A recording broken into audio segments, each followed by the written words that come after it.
tidak ada yang senang dengan PPKM. Dengan demikian, PPKM secara pribadi orang boleh tidak setuju. Sehingga kalau kita tidak keluar, kasarnya tidak bisa makan. Karena zaman orang rasa-rasanya. Ada informasi gini, itu pokoknya cocok dengan kecenderungan saya, sambar. Misalnya di Facebook sudah kayak obituary book, jadi tiap hari ada kabar duka. Di Nusantara nggak dipakai karena ini permainan, bla bla bla. Ini mengotori orang lain lagi, dan makin banyak jatuh korban. Tanggung jawab moralmu di mana? Siapa yang kuat bertahan, yang tidak kuat ya wassalam.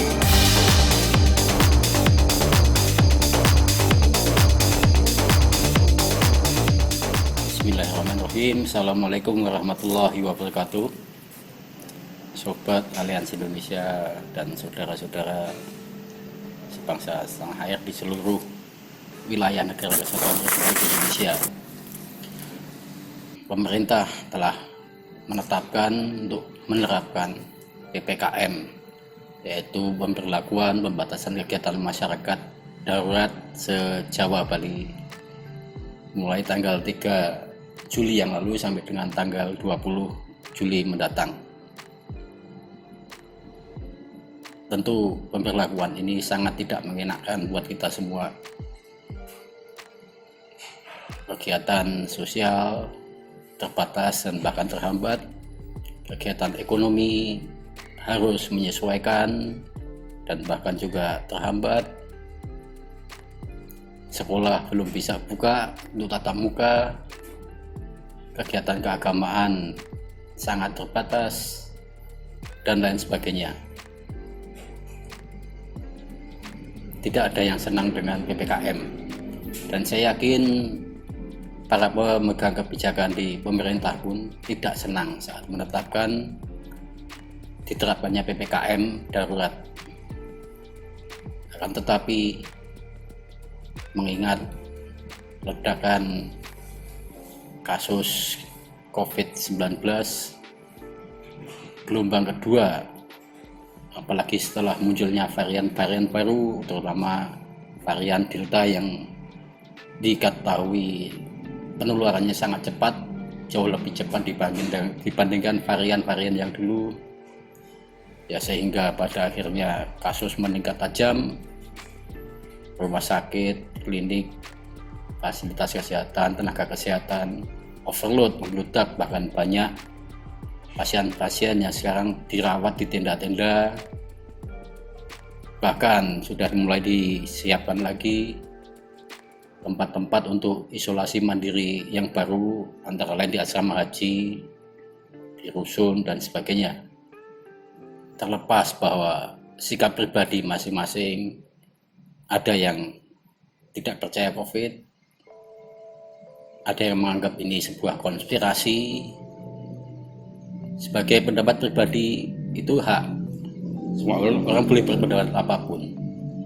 Akan tetapi saat sudah bersentuhan dengan individu lain, dengan orang lain, bersentuhan dengan publik, yang berlaku adalah konsensus.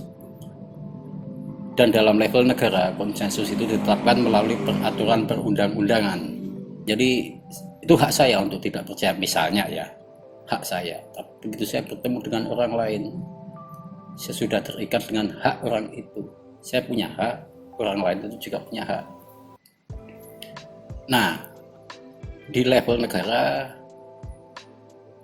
hak-hak itu bagaimana hak satu dengan hak yang lain yang berseberangan atau bertentangan itu tidak saling menzalimi. Ada namanya peraturan perundang-undangan, ya kita tahu mulai dari tingkat UU sampai dengan peraturan turunan di bawahnya. Dengan demikian, PPKM secara pribadi orang boleh tidak setuju. Tidak ada yang melarang, hak sepenuhnya. Namun ketika sudah bersentuhan dengan publik, kita wajib patuh. Sangat tidak mengenakan. Jalanan disekat, untuk beribadah bagi umat beragama sulit.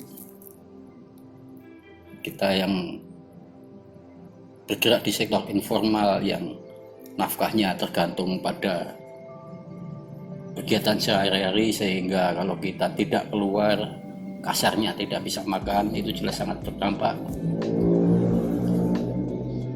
jelas itu semua berat, ibaratnya ya kita berat bersama-sama. Di satu sisi bahwa dalam masa PPKM misalnya seharusnya ada bansos yang untuk terutama ditujukan ke masyarakat yang tidak mampu. Kita juga sama-sama tahu bahwa sebagaimana pelaksanaan bansos itu dari tingkat pendataan sampai dengan pembagian yang selama ini ya kita tahu banyak permasalahan yang carut marut sehingga orang susah makin susah gitu. Namun PPKM sudah jadi kebijakan dan kita kalau Aliansi Indonesia dengan yang punya visi mendukung pemerintahan yang sah, mendukung program pemerintah, tidak ada kata lain ya harus kita patuh, selain patuh ya gitu bagaimana ikut mensukseskan sehingga boleh secara individu boleh, itu hak tiap orang untuk percaya atau tidak percaya. Namun sebagai masyarakat kita terikat peraturan, sebagai pengurus maupun lembaga Aliansi Indonesia kita terikat dengan visi Aliansi Indonesia. Jadi seandainya pun tidak setuju dan tidak percaya, ya tolong itu simpan untuk masing-masing. Kita tetap harus mendukung program pemerintah, pelaksanaan PPKM dan rentetannya, maupun hal-hal yang melatar belakangi atau mengelilinginya. Salah satunya adalah program vaksinasi. Baik tentang PPKM maupun tentang vaksinasi, terlalu banyak informasi yang simpang siur. Ya ini konsekuensi dari ya, era yang banyak orang sebut sebagai post trust atau post truth, yaitu sekarang orang udah setiap informasi jarang yang mau mencari kebenarannya, mau mengkaji benar-benar. Sekarang zaman orang rasa-rasanya, ada informasi gini itu pokoknya cocok dengan kecenderungan saya, sambar. Kalau hanya disambar untuk pribadi tidak masalah, tapi kemudian disebarkan, ditambahi bumbu-bumbu. Jadi ya kita tiap hari menyaksikan orang yang tidak tahu apa-apa, tidak punya kualifikasi apapun, tapi sok taunya luar biasa. Berbagai macam hoax, pintunya hoax, berbagai macam teori konspirasi. Ini adalah konspirasi global untuk ini bla bla bla bla bla. Ya pada dasarnya sih secara individu itu hak, sekali lagi hak ya. Namun ada sebenarnya kalau kita punya sedikit tanggung jawab moral.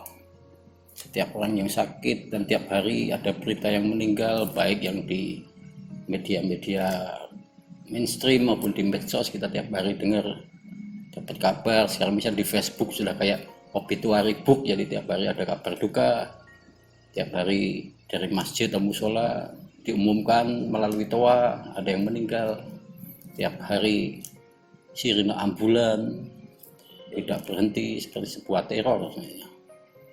Ya kita setiap ada nyawa yang melayang atau orang meninggal karena COVID, maukah kita bertanggung jawab dengan hoax dan teori konspirasi yang kita sebarkan? Bahwa banyak hal dalam pelaksanaan memang banyak keliruan, kekurangan, itu ya itu memang tidak bisa dinafikan. Tetapi seharusnya kita tidak bermain mempermasalahkan di level kebijakan. Karena kalau sudah kebijakan visi Aliansi Indonesia mendukung pemerintahan yang sah, tidak ada tawar menawar di situ. Tapi dalam pelaksanaannya itu kita boleh awasi sesuai dengan misi lembaga Aliansi Indonesia. Kita awasi bukan untuk mencari kesalahan, tapi ya sambil kita cari solusi. Kalau perlu kita bentuk relawan, kalau perlu kita ambil alih, kita ikut lakukan vaksinasi massal misalnya. Jadi keruwetan karena wabah COVID ini, kita nggak usah menambah ruwet dengan berbagai macam hoax dan teori konspirasi. Lebih baik diam, syukur-syukur bisa membantu. dengan apa yang kita bisa. Yaitu tadi kita boleh buat relawan sendiri, boleh bergabung dengan relawan yang ada, boleh kita selenggarakan vaksinasi massal sendiri, boleh kita menjadi relawan di tempat vaksin dan lain-lain sebagainya. Kalau belum mampu ya diam saja sudah. Nah, terkait juga dengan vaksin-vaksin itu pun terlalu banyak informasi yang simpang siur, bahwa ya selama ini ya kita kalau di Indonesia vaksin yang digunakan misalnya ada 5 ya. Sinovac, Sinopharm, CanSino, kemudian ada AstraZeneca, dan sekarang yang baru Moderna. Nah, tiap-tiap vaksin ini memiliki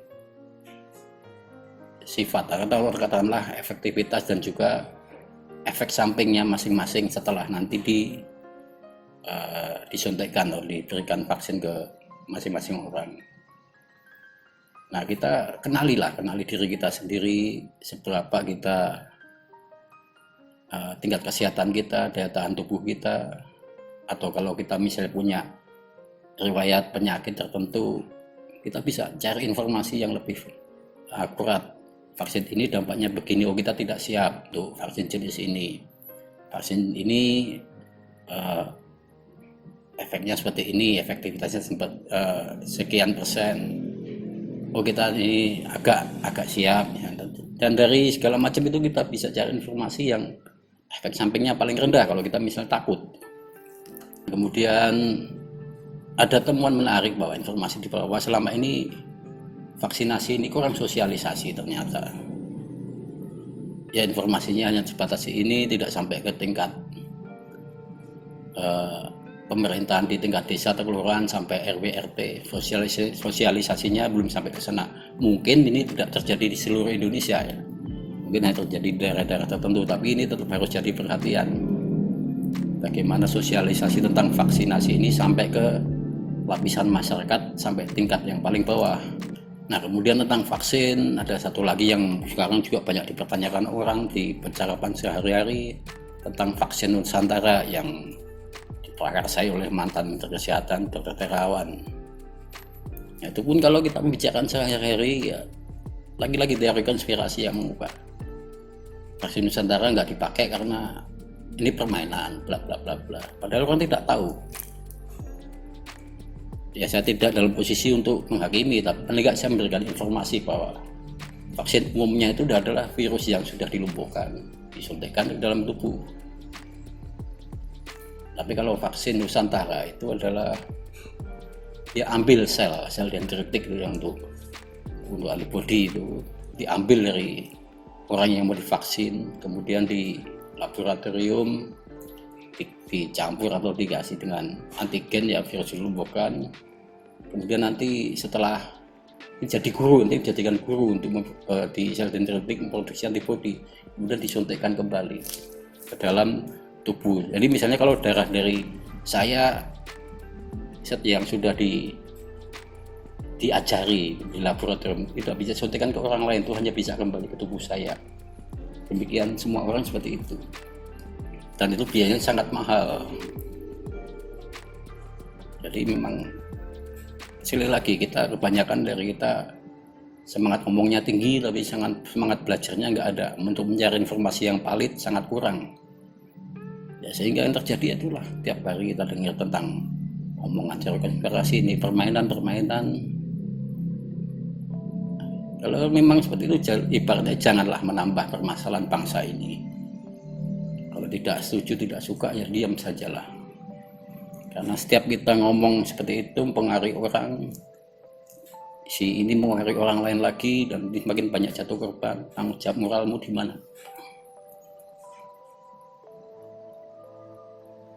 Jadi ya cobalah kita ini lebih merenung bahwa kalau ini dibiarkan kan juga susah.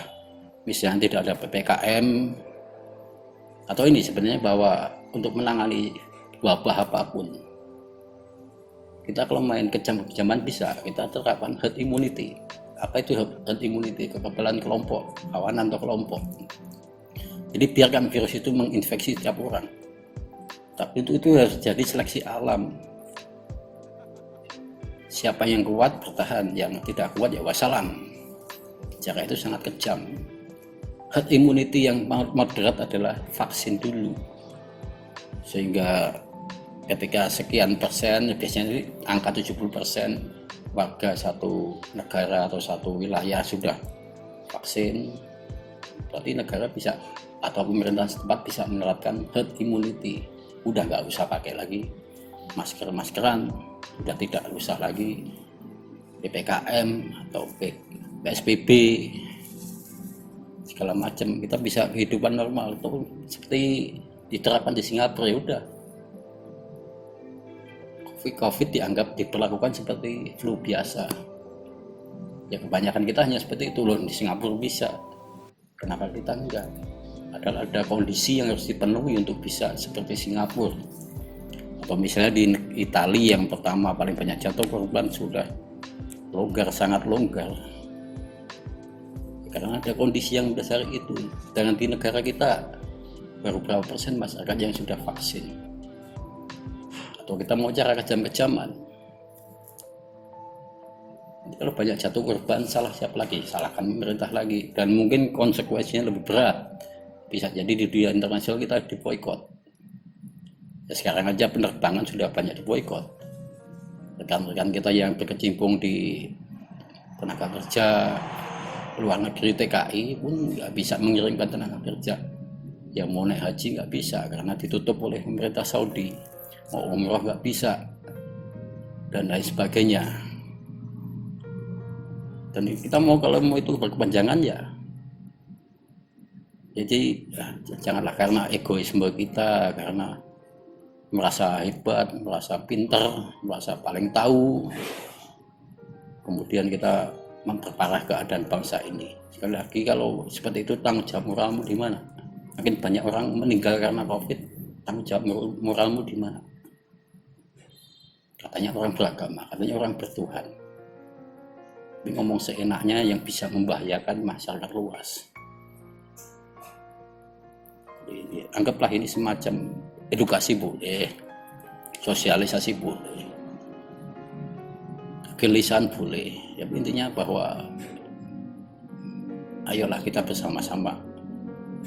Nggak suka dengan oknum pemerintahnya tidak ada masalah, tapi itu kan sudah dipilih oleh rakyat, dia sudah sah. Jadi ya